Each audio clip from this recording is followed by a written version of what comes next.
In the busy town of Adam, Ghana, Alma's days began with the first light of dawn. She would step barefoot onto the soft, damp soil, breathing in the fresh scent of the earth. This land was more than just a piece of property to her.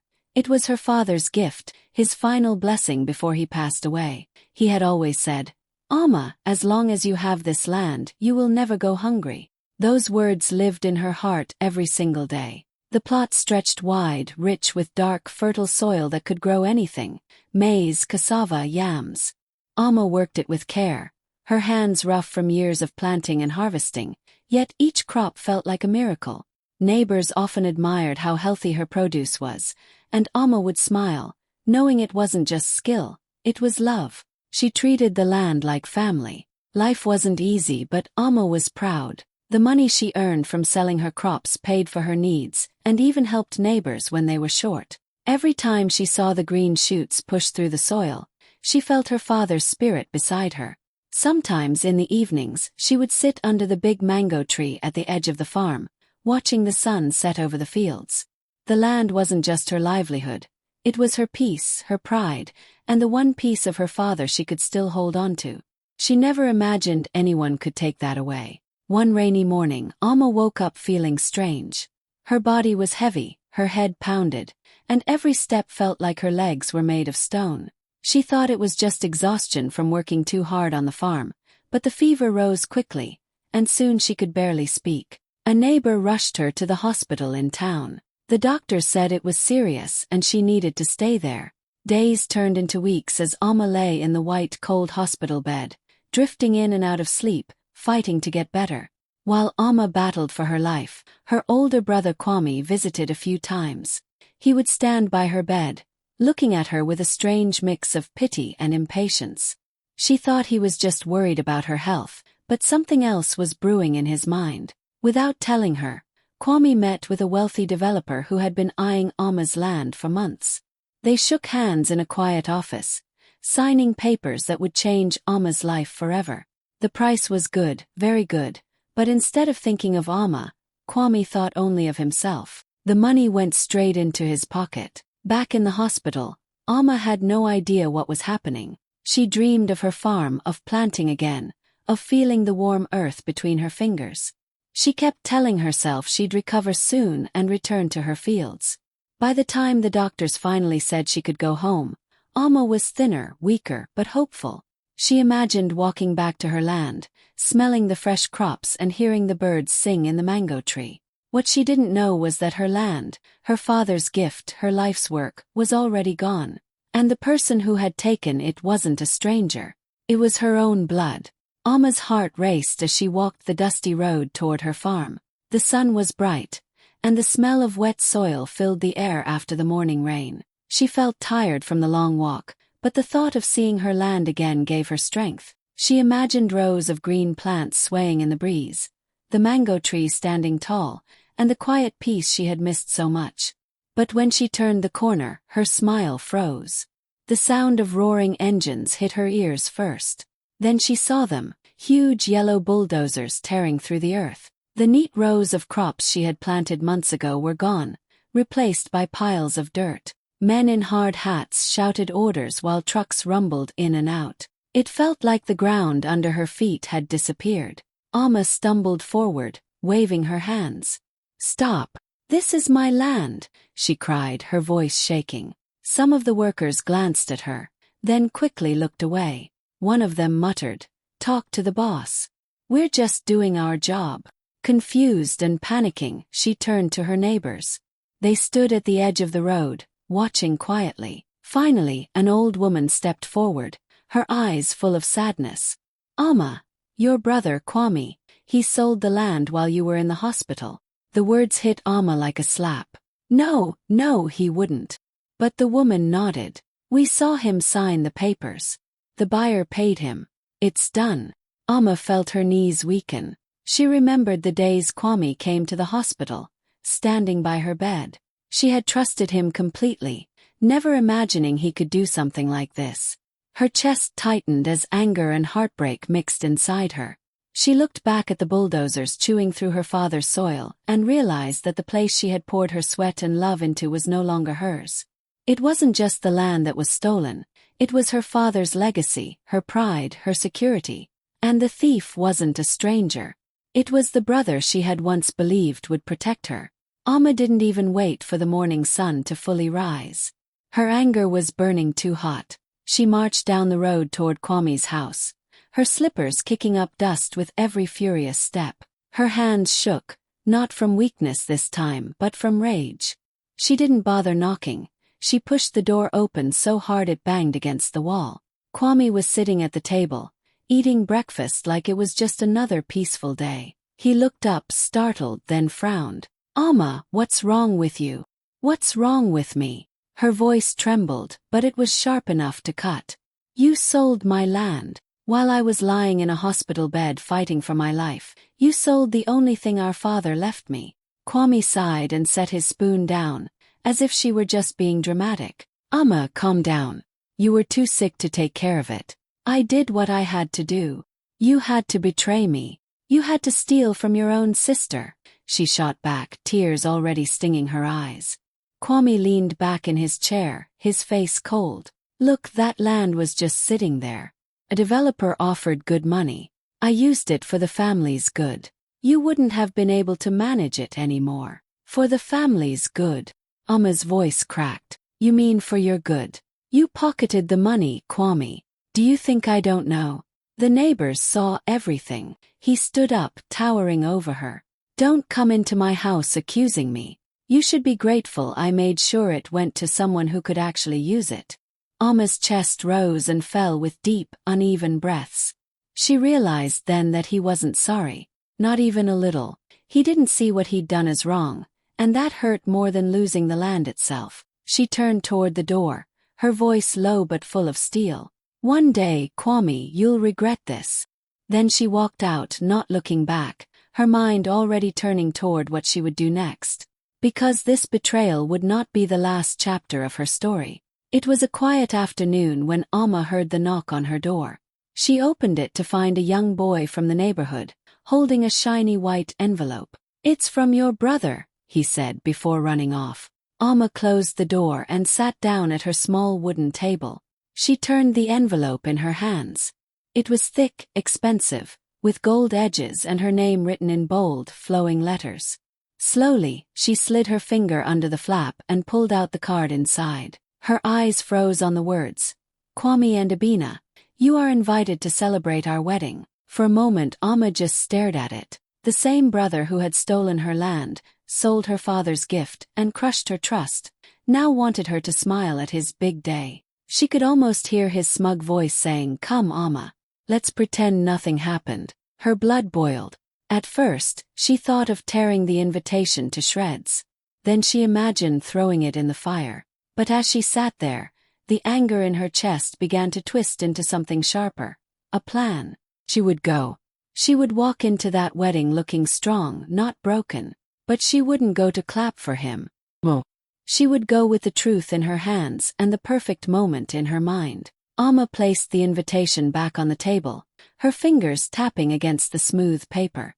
She pictured Kwame in his fine suit, surrounded by guests, laughing and pretending to be an honorable man. She imagined the way his smile would falter when the truth came out. She folded the invitation neatly and set it aside. The wedding would be in a few weeks. That was enough time to prepare. Enough time to gather what she needed. The thought made her lips curl into the faintest smile. This time, Kwame wouldn't see her coming. And when the day arrived, she wouldn't just be a guest. She'd be the storm.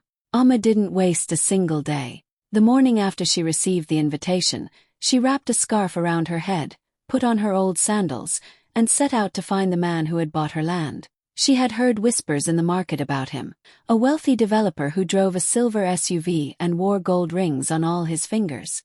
People said he was the kind who liked to talk if you listened long enough. When Amma arrived at his office, the receptionist gave her a suspicious look. "Do you have an appointment?" she asked. "No," Amma replied firmly. "But tell him it's about the land in Adam."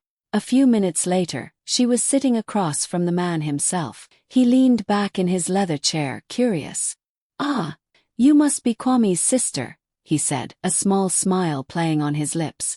Hearing Kwame's name made Ama's stomach twist, but she kept her voice calm.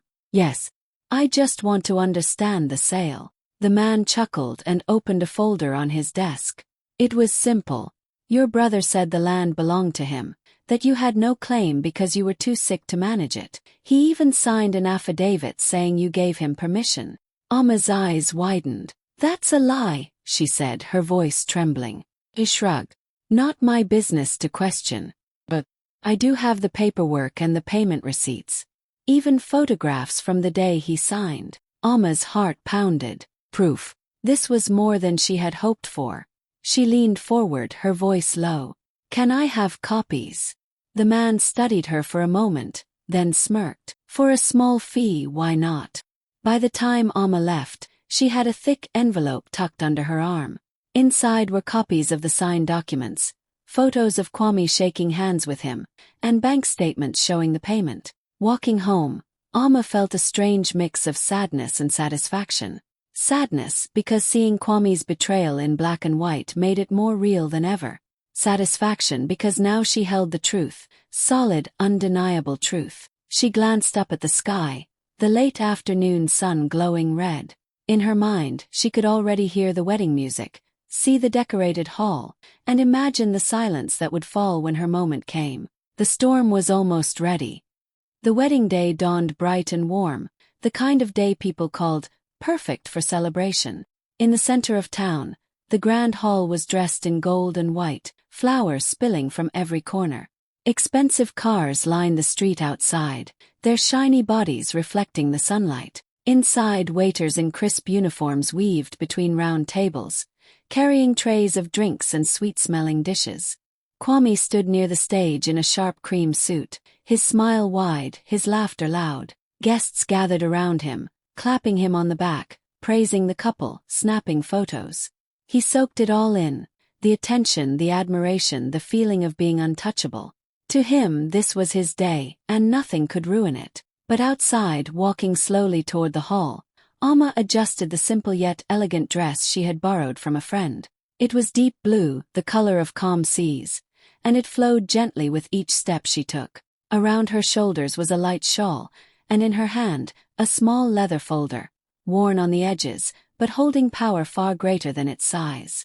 As she entered, the chatter of guests momentarily softened. Some recognized her and whispered to one another, surprise flickering in their eyes. Ama didn't rush. She moved with quiet grace, scanning the room until her eyes landed on Kwame. For a brief moment, she let herself remember the brother she used to trust, the boy who once shared mangoes with her under their father's tree. But that image faded quickly, replaced by the memory of bulldozers crushing her land. Kwame spotted her then, his smile faltering just slightly. He hadn't expected her to come, and certainly not like this. She simply offered him a polite nod before taking a seat near the front, placing the leather folder carefully on her lap.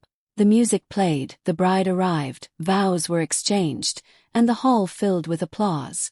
But Ama's heart was steady, her mind fixed on the moment she had been waiting for. The truth sat quietly inside that folder, patient and sharp, ready to slice through all the lies that had been dressed up in gold and white. And Kwame, still basking in his perfect day, had no idea that his storm had just walked in. The toasts began with laughter and clinking glasses. Friends and family stood up one after another, sharing sweet memories and wishing the couple a happy future. Kwame leaned back in his chair, his arm draped around his bride, grinning proudly at every word. When it seemed the speeches were over, Ama rose slowly from her seat. The room went quieter. A few people turned to look at her, curious. "May I say something?" she asked, her voice polite but steady. The master of ceremonies hesitated, then handed her the microphone. Kwame's smile tightened. "Ama, maybe now is not." She didn't let him finish. "I won't take much time," she said, turning to face the guests. "I came here today, not just as the groom's sister, but as someone who has seen the truth behind this celebration." Her voice was calm, but it carried across the hall. "A few months ago, while I lay in a hospital bed fighting for my life, my brother sold my only piece of land, the land our father left me. He did not ask. He did not tell me. He took the money for himself and signed papers claiming I gave permission. That was a lie. A ripple of murmurs spread through the crowd. Kwame shifted uncomfortably, his hand tightening around his wine glass. Amma reached for the leather folder she had placed on the table. From it, she pulled out a stack of documents and photos. "These," she said, "are the signed sale papers, the bank statements, and photographs of the day he made the deal." She nodded toward the projection screen behind her. An assistant she had spoken to earlier switched on the display, and the images appeared for all to see. Kwame shaking hands with the developer, the large payment recorded in his account, the affidavit he had signed. Gasps filled the hall. Some guests covered their mouths. Others turned to stare at the groom in shock. Amma lowered the microphone slightly, her eyes never leaving Kwame. "Family should protect each other. But today, I want you all to see the kind of man standing before you in that suit." She handed the microphone back, her hands steady. The room was frozen, every eye now on Kwame, his perfect day cracking apart in front of him. The hall was silent for a heartbeat after Amma's words, the kind of silence that feels heavy in the air. Then came the gasps, sharp, shocked and loud. Whispers rippled through the guests like a sudden wave. People leaned toward each other, repeating what they had just heard, their eyes darting between Amma and Kwame. The bride's parents were the first to stand. Her father's face was red with anger, his jaw tight. "Is this true?" he demanded, glaring at Kwame. The bride's mother shook her head, clutching her daughter's arm. Kwame tried to speak, but the words tangled in his throat. It's not like that," he stammered, his usual confidence gone. His proud smile had vanished, replaced with a thin sheen of sweat on his forehead. The bride turned to him, her face pale. "You lied to your own sister. You stole from her." Her voice trembled, not with shyness, but with hurt and disbelief. Kwame reached for her hand, but she pulled it away. "If you can betray your own blood, how can I trust you with mine?" she asked, her voice breaking. From the back of the hall, a few guests began gathering their things. One by one, people started walking out, shaking their heads. A wealthy uncle who had been bragging about Kwame's success only an hour ago now avoided his eyes completely. Kwame turned to the crowd, his hands raised in a weak attempt to calm them. "Please, you're misunderstanding," but the large screen still glowed behind him, showing his smiling handshake with the land buyer, the bold bank transfer numbers impossible to deny. The bride's father took his daughter's hand and led her toward the exit. "We will talk about this later," he said firmly, not even glancing at Kwame. The bride didn't look back. Kwame stood frozen, his perfect wedding unraveling in front of him. The music had stopped, the laughter had disappeared. All that was left was the sound of footsteps leaving and the sting of whispers that would follow him long after this day. In the middle of it all, Amma sat quietly, watching. She didn't need to shout anymore. The truth was already louder than anything she could say. Amma rose from her seat while the room was still buzzing with shock. She didn't rush or look back. She simply picked up her leather folder, draped her shawl over her shoulders, and walked toward the door. The eyes of those still seated followed her, but she kept her head high, each step steady and unhurried. She had come to deliver the truth, and she had done exactly that. Outside, the evening air felt cool against her skin. The sound of the chaos inside grew faint behind her, replaced by the quiet hum of the street. She took a deep breath, feeling the weight she had carried for weeks finally lift from her chest. It wasn't joy she felt, but a calm, deep satisfaction. Word spread fast. By the next morning, the story of Kwame's betrayal was on everyone's lips. The bride's family had called off the celebrations, and lawyers were already asking questions about the land deal. The documents Amma had revealed weren't just proof, they were the start of a legal investigation that could undo everything Kwame had gained. Kwame's once bright image in the community began to crumble. The man who had walked around town with a proud smile now kept his head low, avoiding the same people who had once praised him. Amma didn't celebrate loudly. She didn't need to. She went back to her small home, her routine, her quiet life. But every so often, she would glance at the mango tree near the road and think of her father's words. Revenge, she realized, didn't always have to roar. Sometimes it could walk in quietly, speak calmly, and leave at the perfect moment, letting the truth do the rest. And that Amma knew was her victory.